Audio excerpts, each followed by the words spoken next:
Ayong buntag sa tanan. Nagduha na sila.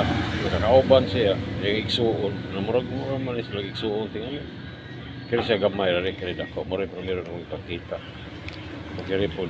Pa-ID ano yung mga kwartaha. Wako masuhi ito. Ano yan. Yung mga kwartaha. Saan sila.